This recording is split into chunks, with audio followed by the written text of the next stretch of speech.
Asalaamu calaykum waraxmatullaahi tacaala wabarakaatuh. Kusoo dhawaada taariikhda dalalka Islaamka qeybtii lixaad.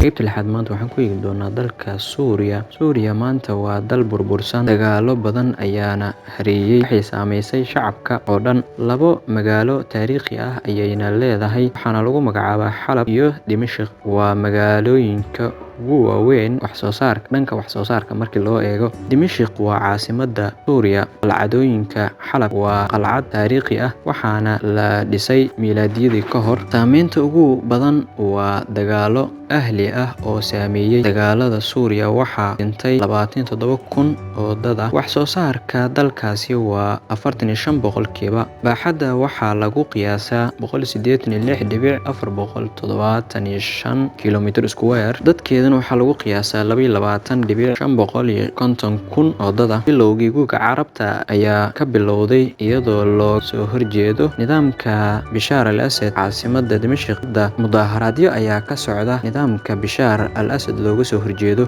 Bashaar al-Assad oo garab ka helaya dhanka Ruushka mar waliba reeyaan dadka shacabka. Guud ahaan intaas ayaan kusoo afmeeraynaa taariikhda dalalka Islaamka. Sidaas iyo nabadgelyo. Asalaamu calaykum waraxmatullaahi tacaala wabarakaatuh.